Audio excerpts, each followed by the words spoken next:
Hi, and welcome to the Carnivore Stories podcast with me, Alyssa Grubner.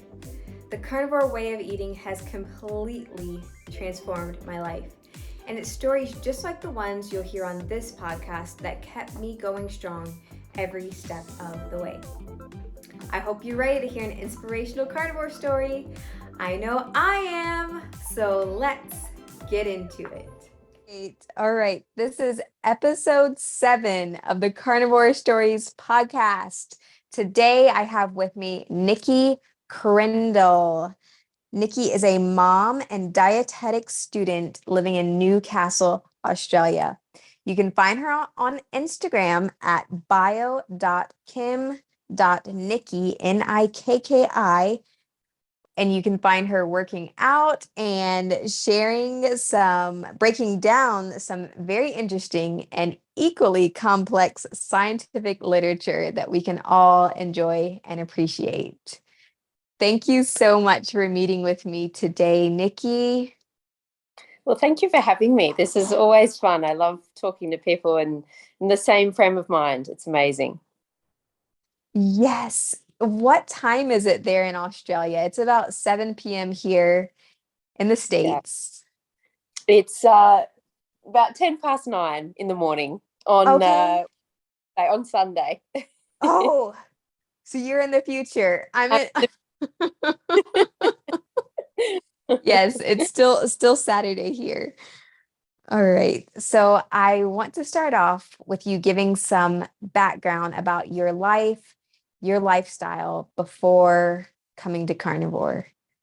Yeah, sure. So I have really, as far back as I can remember, I've always had a passion for nutrition. I did have some weight issues when I was about 10 or 11, and I got teased about it. So that was a bit of a soft point for me. And, my hormones changed a lot earlier than everybody else. And so I got teased about that. And so from a very early age, I think about 12, I decided to, I guess I realized that you can control the way that you look with diet. And so I took it into my own hands and tried to control it and found success with it. I lost a lot of weight, but as a 12-year-old who doesn't quite understand about health,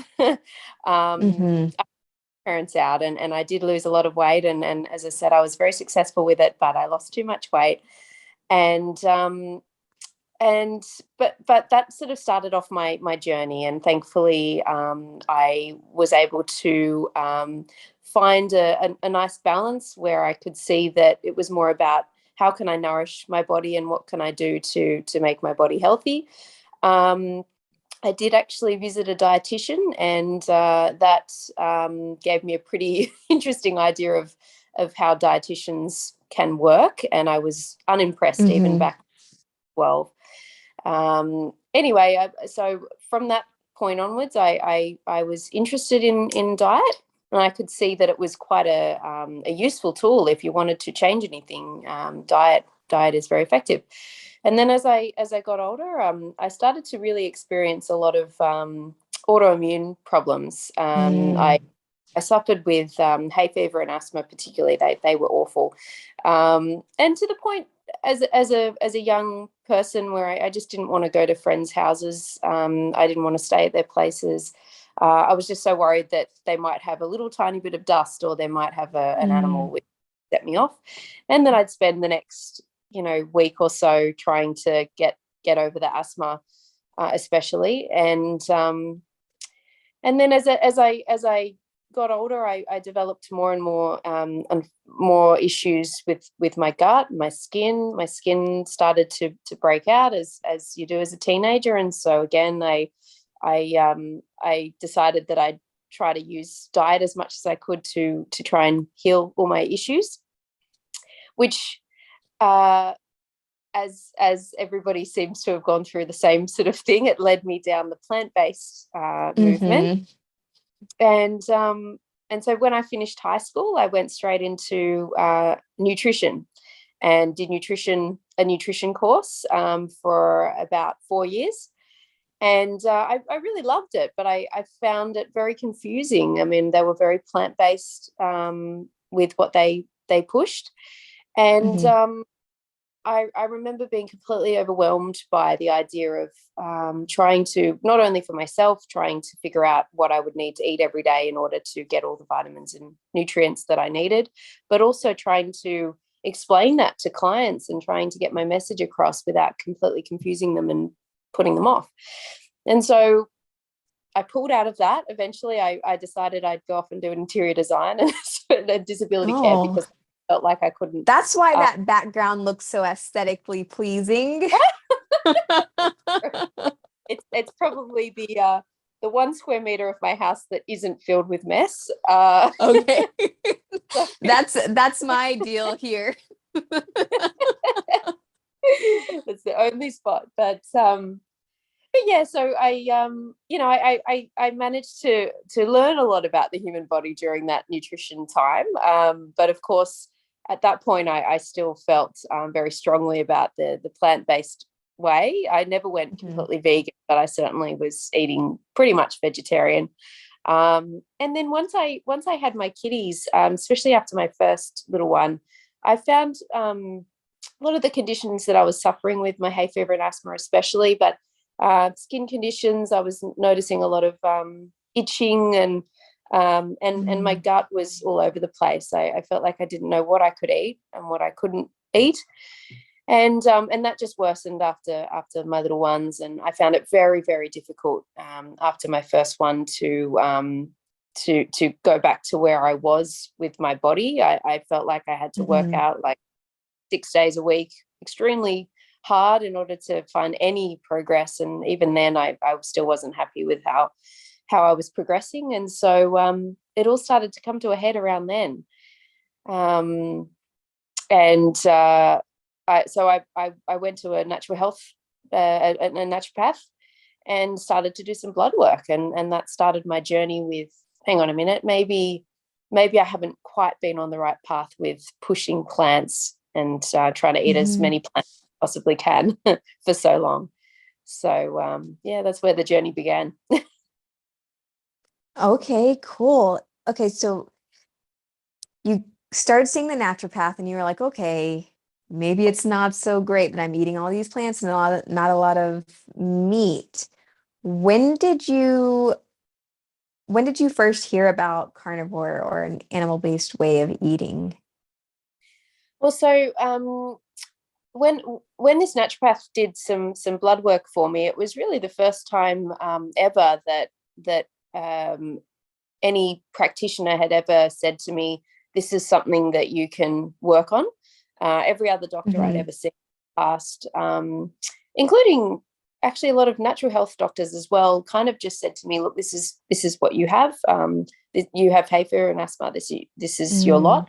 And so it was the first time where my mind was a little bit more open to, well, maybe this is something that I can actually work on, rather than just using nutrition for losing weight, And so the first time I was introduced to anything aside from the standard American diet was via a man over here. I don't know how many followers know of him, but he's often in hot water.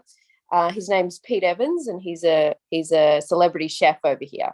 And he is a Okay. bit, yeah, he's often in trouble because he comes out with ideas of paleo diet and keto diet, and of course that's not well received with especially the dietetics community.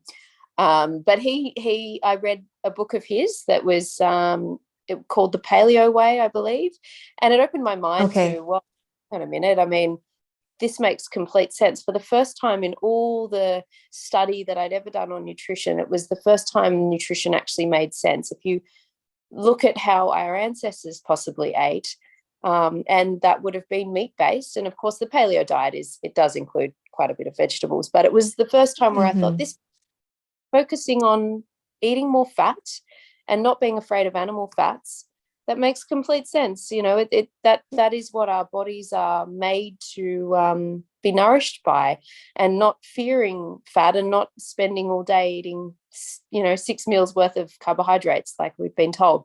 And so that started the journey. And then of course very quickly I started reading into keto because they kind of came hand in hand.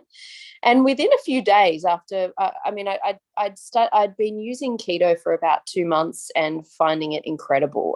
A lot of my issues were very quickly starting to resolve. And because I'd found the paleo way, I had eliminated by that point dairy as well. And so, of course, I wasn't eating grains or dairy, and that made a huge difference. I was still eating some plants, but I think at that point I was really only eating a little bit anyway. So it was very much just based anyway. And then I found Ketogenic Girl on Instagram. And she mentioned this carnivore diet that she was doing. And my first thought was, how stupid, how crazy. That's crazy. And then, I kept my mind open and I read a little bit into it, and I thought, this makes sense. I'm already eating so little plants anyway. If I just take out the Brussels sprouts that I'm eating every night, I'm basically eating the carnivore diet and I'm thriving so far. So maybe there is something to this. And at this point, I was still suffering a little bit with hay fever. My asthma had gone, but the hay fever was still bothering me a little bit. I was still trying to lose weight post my second baby. And so I thought, all right, I'm just going to throw myself in and give it a go. And here I am. So it's been, it's going on 2.5 years now. And I feel fantastic. Absolutely fantastic. Awesome. I still pinch myself. Yes, right. It's like a dream. Like, okay, if I'm dreaming, don't wake me up. Because this is amazing. Yeah, absolutely. Awesome. Absolutely. So you kind of worked your way down from paleo to keto to carnivore. Did you have any adaptation issues or any challenges going into carnivore? Surprisingly not. Especially for somebody who is, I have always been very active. I've always been into the gym. And so I did expect that my training capacity would drop. It did. Having said that, I wasn't training extremely hard at that point because I was still about 8 months postpartum. So I was still working my way back into. But I was surprised that my training capacity didn't go down. I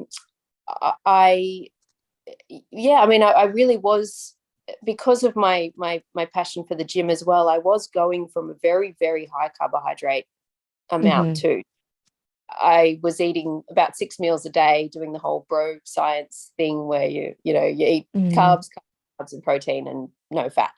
And so I was surprised. Look, with the knowledge that I have now about insulin resistance and how much carbohydrates can cause that problem, I am surprised that my transition was relatively smooth.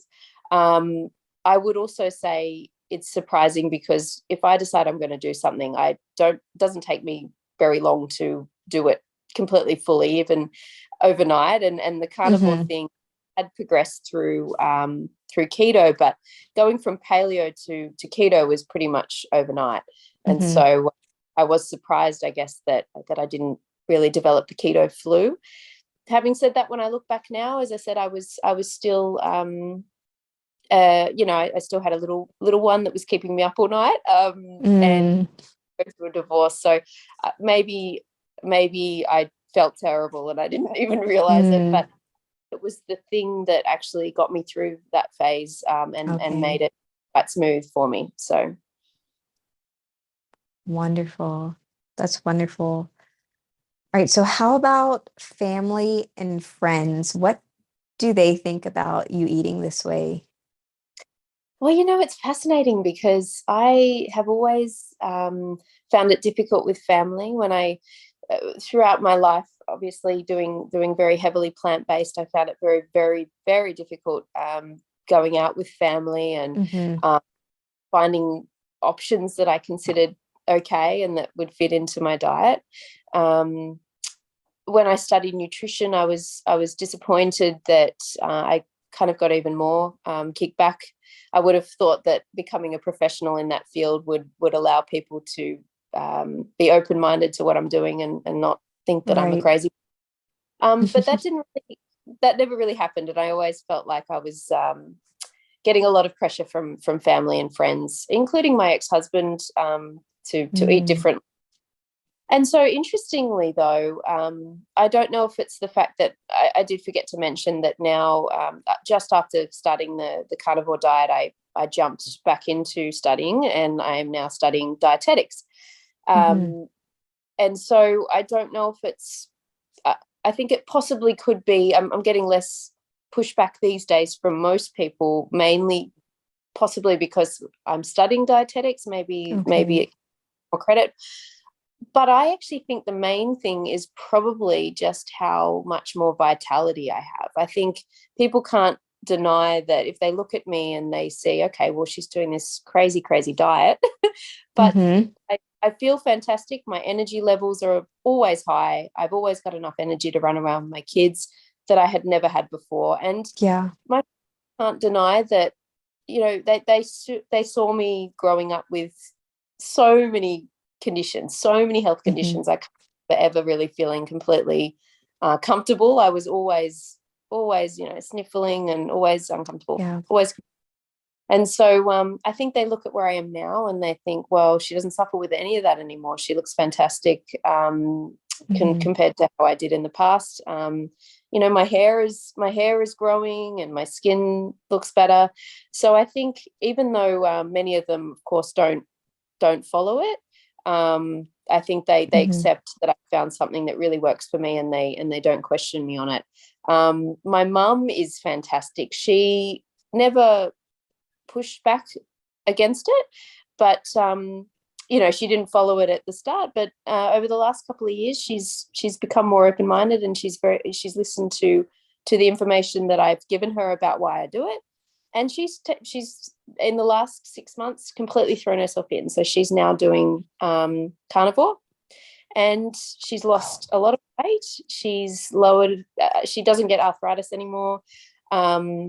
She has this eye condition. I can never remember the name of it, but where her the little holes that allow you to produce tears, they don't pick it up properly, and so that condition seems to have gone down a lot as well, which is interesting because it's an autoimmune condition too.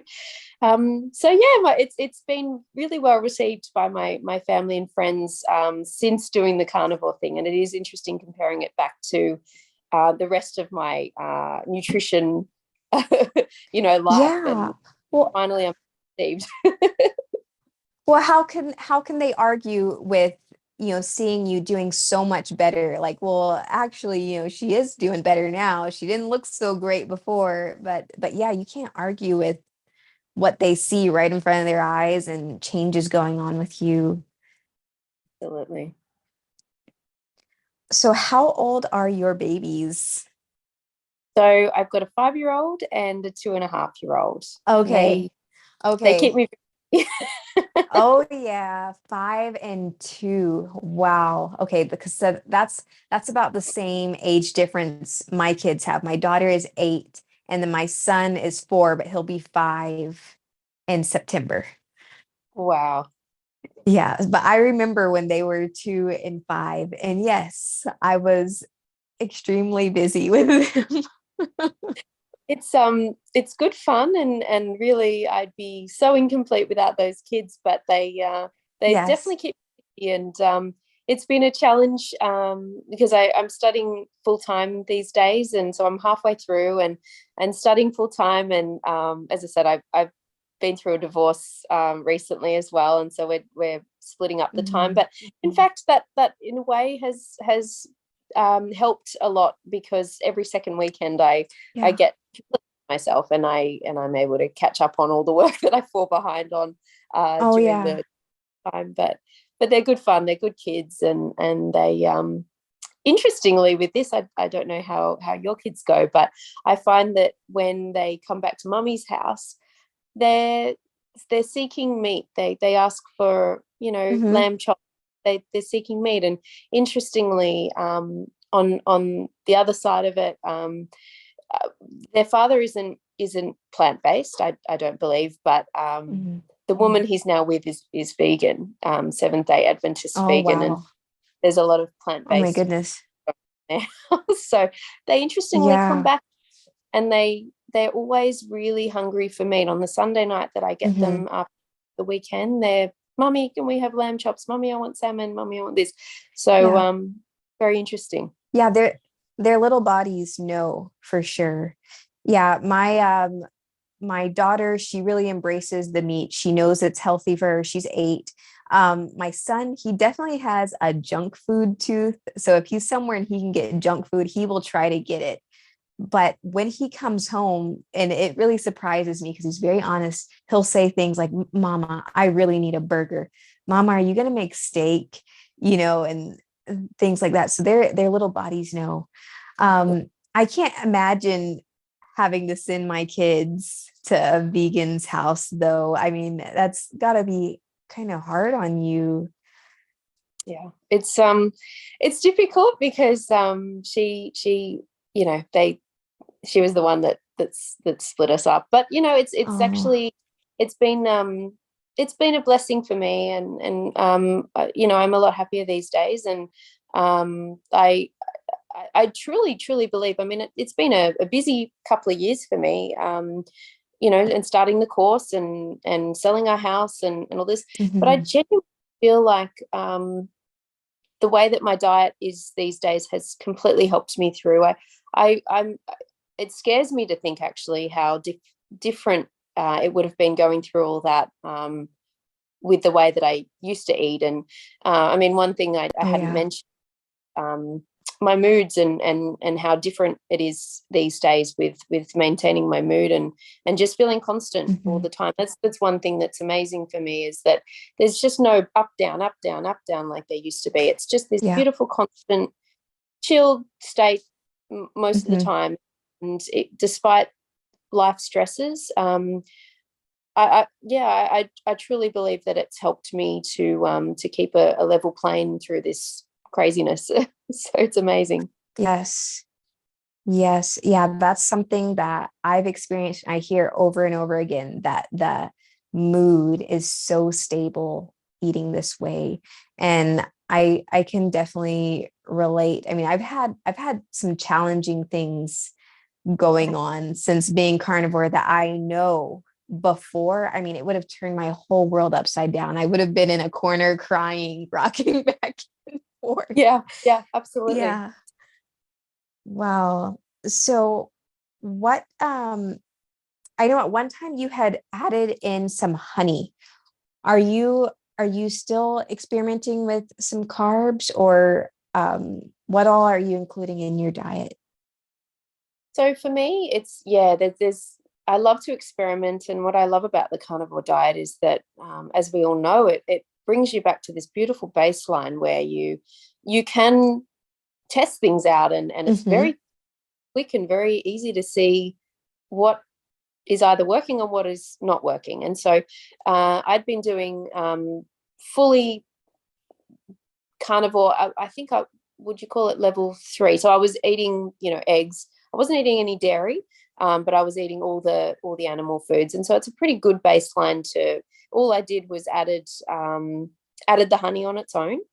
And I noticed a couple of things. So it was interesting for me. I have this problem. I don't know if it's, you can pretty much say, I have this condition called Raynaud's, which is, it is, I believe, conditions. There's not much information on it, but it's heavily related to hay fever and asthma. So to me, it makes sense that it would be autoimmune based. And so I'm on this journey to try and figure out, what do I need to do to, why hasn't that healed? What else can I do? It certainly has improved, but it hasn't completely resolved. And so one of the reasons that I thought about adding honey is because I heard that if you sometimes stimulate insulin a little bit, it allows your vessels to open up more. And my problem is that capillaries don't open. So I thought, well, it's worth a try bringing up my insulin a couple of times and possibly higher than I was with just meat. I didn't really see too much of a difference with my Raynaud's. Not much of a difference there. So that was interesting. Maybe I'm not quite getting the pathways right. As I said, there's not that much information on Raynaud's out there. my other reason was that I was finding that I was struggling because my insulin wasn't being raised very much, and certainly not very often, I was having trouble retaining my electrolytes. No matter how much water I drank, and of course with added salt, and adding actual electrolytes in there. I wasn't using Element at the time, but I was using an Australian brand. And so I just felt like I couldn't retain it. I was just, peeing it all out. Yeah. I do feel like the honey did help a little bit in that way. And it makes sense to me why, because there's these little transporters in the kidneys that decide whether or not you're going to retain sodium and therefore retain water as well, Right. or whether it's going to pee it out. And so they are insulin. They are insulin sensitive, and so if you're never getting your insulin spikes, it makes sense that why people on a very low carbohydrate diet would have pee out more. And you do become better at handling that as time goes on, but I certainly found a real problem with that myself.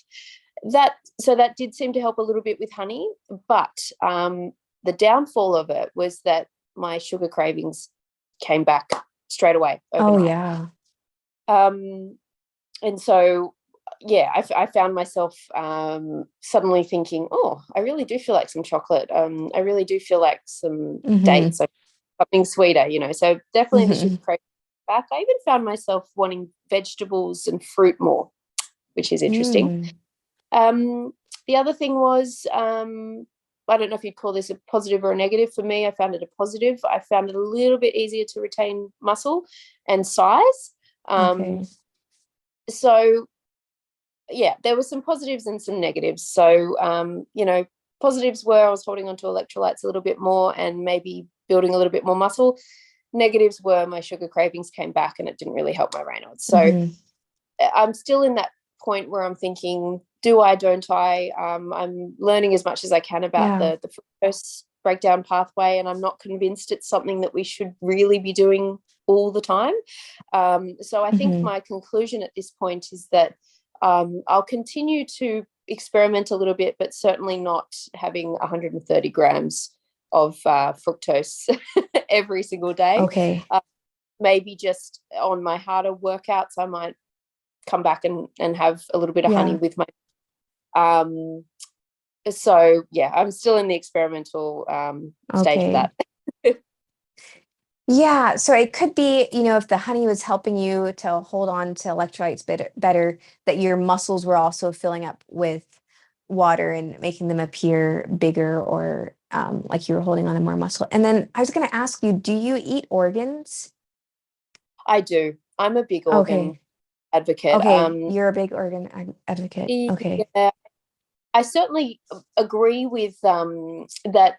Not everybody needs to go crazy with organs all day long. I think there are certainly some people in the space that don't need it. And from my own research, I really have looked very deeply into this, and it's confirmed in my course, interestingly, that beef gives you this amazing plethora of nutrients, and maybe most people don't need to add organs in, especially when you're eating eggs, and things like oysters. And so as long as you're getting those sort of foods in your diet.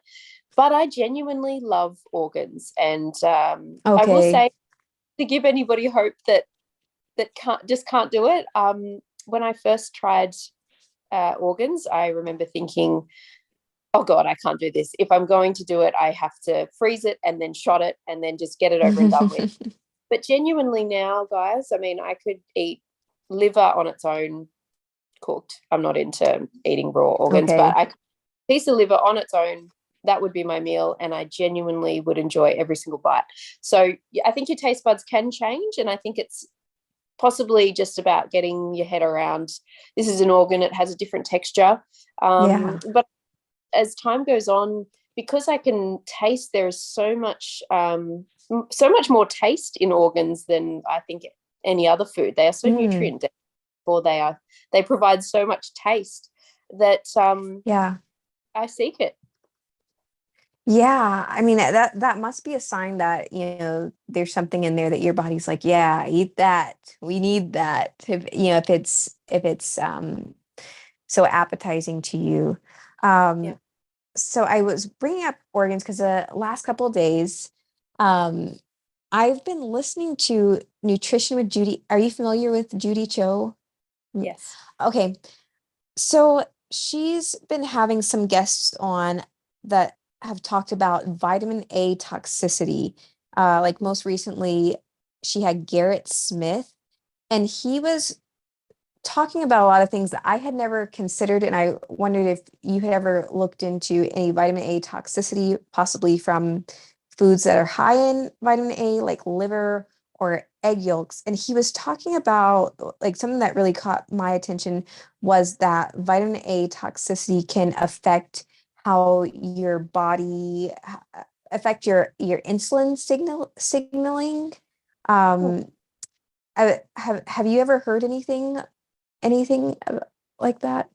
I'll be honest, I've never heard of that before. I Okay. am definitely aware of, I mean, because the fat soluble vitamins are very, all of them you can certainly overdose, whereas the water soluble, Hmm. as we know, you can just pee them out, You could whereas just the pee fat them out, soluble, right? yeah, you store them. I mean, you store them within the cell. It's very easy to get them in and out because of the way that cells are. So yes, I would believe that you could get an overload of it. From what I have read, it sounded to me like unless you're eating polar bear liver all the Hmm. time, really overdose.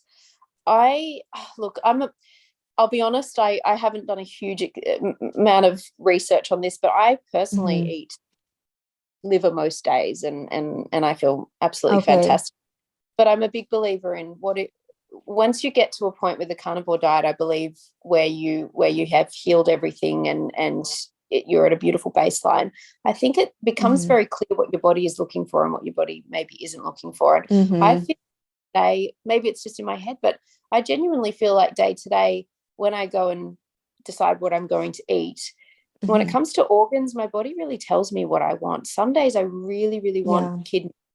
And I might want them for 2 or 3 days in a row. And then I'm like, you know what? I don't really feel like kidneys anymore. I feel like liver again. Hmm. And so I could go like that. I think it would probably be difficult to get an overload if you're mixing and matching and Right. having a huge amount of different organs, and you might purchase, for example, a liver, and you would then eat it until it's finished, and then maybe the Hmm. next get a different organ if you can get hold of it. So that's how I like to do it. But for me, chicken liver is relatively easy to get a hold of, so I do eat a lot of chicken liver. Hmm. Okay. Mm. And I mean, my body at the end of the meal says to me, right, you're satiated, you've had enough. And then I genuinely don't want any more. But then by the next day, I'm kind of like, yeah, I feel like that again most days. So, Hmm. but as I said, if my body is saying, you know what, I feel more like kidneys today, or I feel more like thymus, go for that. And that's how I do it. I just mix it up. Okay. Yeah, I'd say definitely on carnivore. I never experienced this on a standard American diet. But my body lets me know exactly what it needs. Some days something salty tastes so annoying to me. I'm like, ugh, get that away. I don't want any salt. Some days I can eat like all the salt and just be like, I need more. Or fat or protein. And I noticed that around my time of the month, like the week before my period, I start getting a taste for liver. I'm thinking about it. It's entering my mind.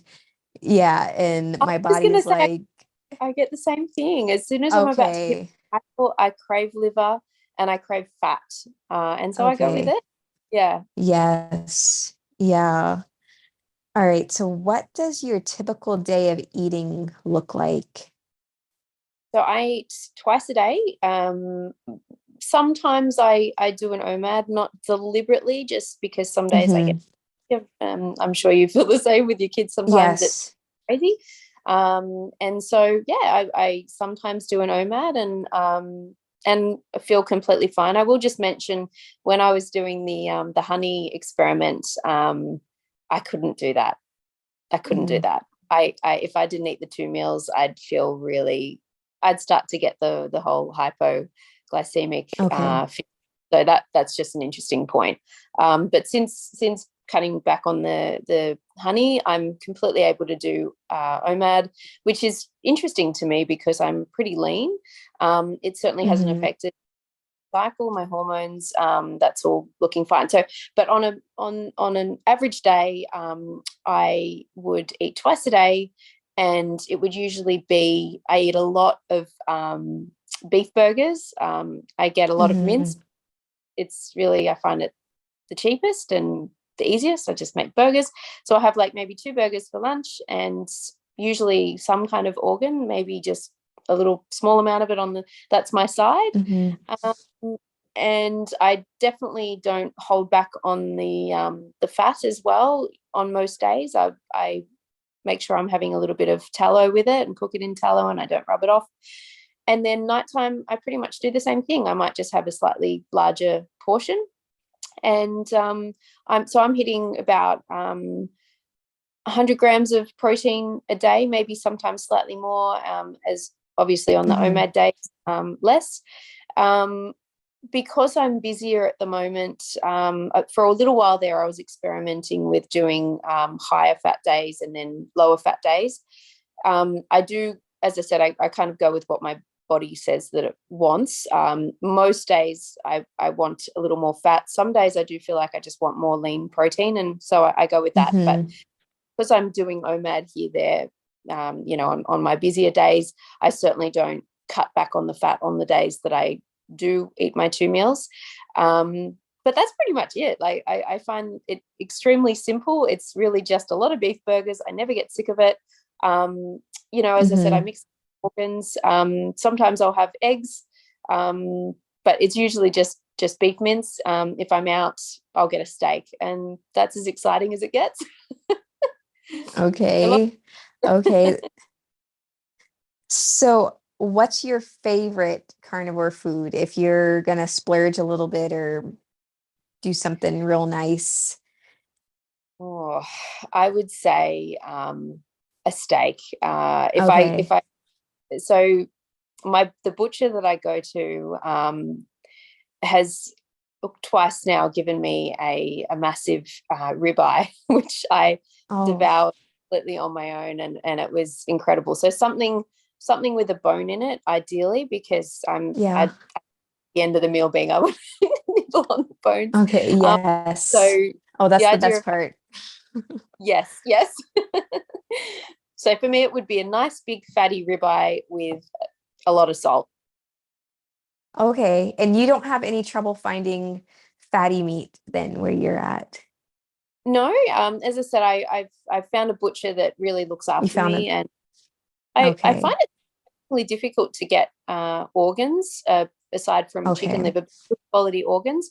And so thankfully I've managed to find the Fairlight butcher in Fairlight, and he looks up. And so he even makes some mince for me that's that is how I like it. I often blow up my barbecue if it's too fatty, so I tend to go for more like a 10 kind of mince. So here and there he'll give me a beautiful fatty steak, and so yeah, he looks after me. Oh, good. Lucky girl. Yeah. How about, are you eating any kangaroo there in Australia? I did for a while. I do like my only problem with kangaroo is that it's so the reason I for a while there really tried to get it into my diet as much as I could is because kangaroo is extremely nutrient dense, and you can see it in the color of it. It's almost the color of like beef liver. It's very, very deep red. And so it's obviously very high in iron. And so I that a lot. My only problem with kangaroo is that it is extremely lean. And so I think for me, I found myself probably not quite getting enough fat. I was still a bit hungry after having it. So much these days. But I think for Australians, it would be great if we could eat more kangaroo, because they're wild. They're always wild. And I mean, they're kind of considered vermin over here. You know, there's so many of them that, you know, if you're on a farm, you're really allowed to just, unfortunately, shoot them. So I think if we can try and eat kangaroo, it would be great for the environment, because cows aren't really native to Australia. And as I said, they're extremely nutrient dense, but I do understand that over in the US it's extremely hard to find kangaroo. I would encourage people to try it, but it does have a much more unique taste. It's much more I don't know what the word is. It's kind of, I wouldn't say it tastes like lamb, but it's distinct like lamb. Okay. So maybe more of a gamey flavor.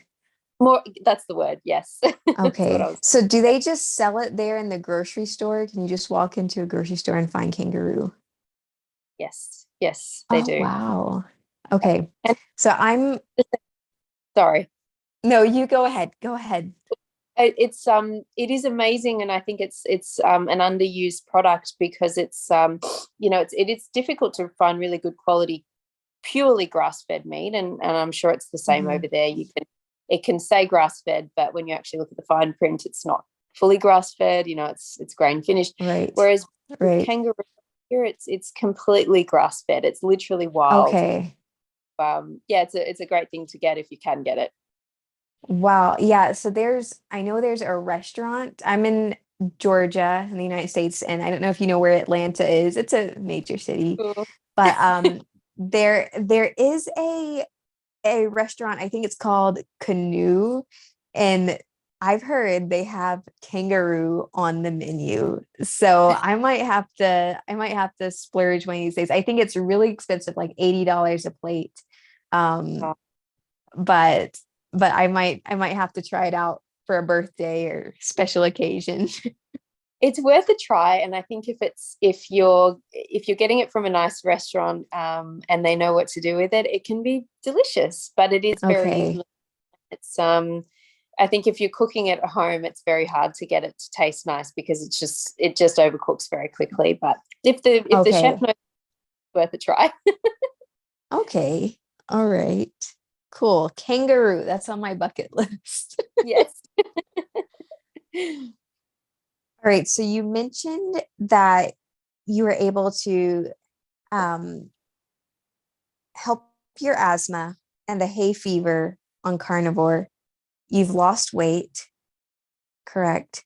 Are there any other unexpected carnivore benefits that you haven't mentioned? Actually, a lot of things that I felt like, I mean, you know, there were the overnight changes when eliminated grains and for me dairy as well. When I eliminated those two overnight, it was like, you know, it was like a light on and off. Oh my goodness, I feel completely different. And for me, weight loss was probably the first. A lot of fluid retention and all that. So that was a big one. But interestingly, even 2.5 years down the track, I still catch myself noticing things like, you know, my hair. If I was to run my through my hair back in the day, I would come out with a clump of hair, and to the point where my ex-husband we argued about it all the time, because there was all these, and I had very long hair back then, so I had these long brown hairs everywhere. You know, that's just not a problem for me anymore. Even when I wash it, it's just like I just don't lose any hair. My eyebrows have grown back. They grow further. So I used to feel like my here, and they grow further now. You know, not needing to apply much moisturizer to my skin. I use a little bit of beef tallow after my shower, but other than that, I used to feel like I had to always have moisturizer on my hands and on my skin, and so those ones are interesting. I think for me, the most surprising change was actually my moods. Going into this, goal that I wanted to lose the baby weight that I had struggled with so much. And I was surprised that my hay fever and asthma disappeared. I wasn't expecting that. For me, it was all about weight loss. And so that was a surprise, but the moods was a big one. And to feel like I get up every morning, and despite the craziness that's going on in my life, despite stresses with uni and kids, I'm just level all the time. And if I go through a stressful event, I'm able to come back out of it very, very quickly and find some resolve to it.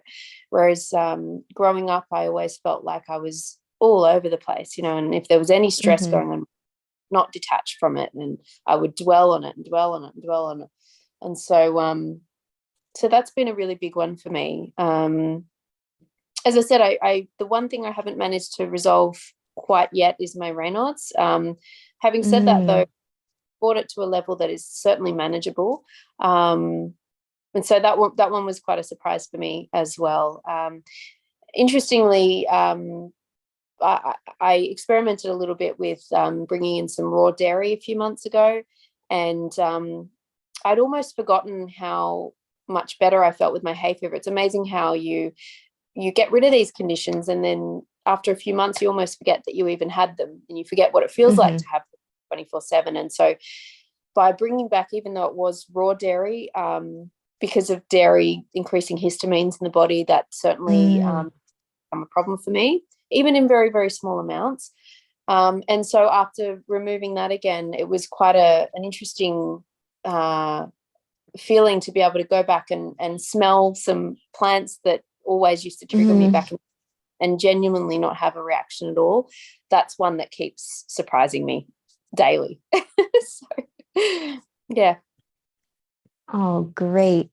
That sounds great. And so you're 2.5 years in now, carnivore. Yeah.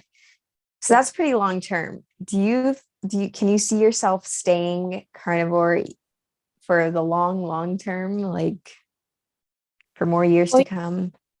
I'm loving the fact that even just, for example, my body and the effort that I put in the gym these days as opposed to what I used to do, seeing that my body hasn't changed. I mean, it's changed. The muscle is changing, and I'm developing in that way. But I used to feel like my weight would shift back and forth all over the place, and I never felt like I was completely in control of it. Whereas these days, it's just this beautiful baseline that I just don't need to be that concerned about. If I don't need to think too much about it. It's just set.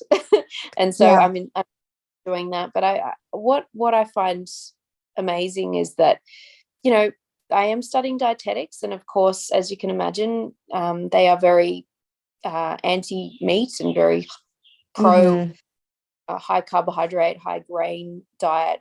And I would say that they are probably more plant-based than they'll ever be, meat-based. But I truly believe that even if I come out of this course, which I know this won't happen, but if I was to come out of the course and I really had learned that, plant-based is the way to go for the general public, this I think everybody should do, I would still use this diet for myself, because I can't unsee how much better I feel. Never go back to the way that I used to eat, because just so many things in my life has changed. And and then now 2.5 years down the track, I can see that long term it just keeps getting better and better. I think if you had have asked me this after only the first 6 months, I probably would have said, well, let's see how we go. It's still probably been fearful about the long term. How is my body going to react long term? But 2.5 years down the track has given me a pretty good idea of how it's going to go. And as I said, it keeps just improving in funny little ways that I never would have expected. And so, I will continue to live like this, and I can't imagine ever going back to what I used to do. Awesome. Yeah, carnivore is definitely the gift that keeps on giving, because even when I thought things had gotten really good, they're always getting even better and even better and even better. Yes, agreed. All right, Nikki, I have one last question for you. What advice would you give someone thinking about trying carnivore or just starting out? I would say keep an open mind. I think I'm so glad that when I first, saw things to do with keto and paleo and carnivore, I'm proud of myself for being open-minded about it. And of course, my first reaction was, that sounds a bit crazy. But I was open to it, and I read up on it. And one thing that I would like to make sure that I always am is open-minded to different ideas, especially as a dietitian. I think it's unfortunate that a lot of dietitians in the space are not able to open their mind to, well, hang on a minute.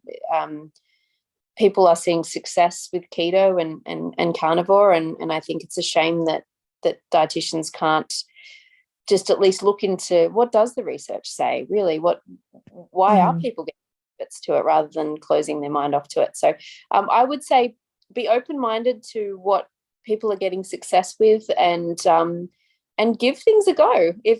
If you are not where you want to be, sometimes you need to do something a little bit crazy, and you might be surprised at what it can do for you. I certainly was. So yeah, I'm just very glad that I just jumped in and gave it a go. So I would say to anybody, even when it comes to organs and things like that, for me personally, that took me to the next level again, being open to organs, and now, as I said, I genuinely love them. So give it a try.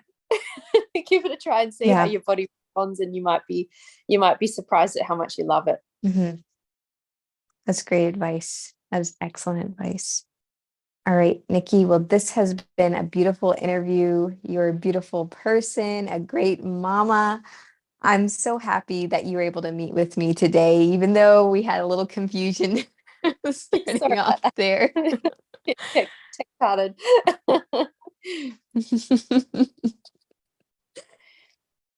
All right. Well, you take care, and hopefully we can do this again sometime. This was really great. I would love to. I always feel like, I get off something like this and I think, oh no, I didn't talk about this and I didn't talk about that. So there's always more.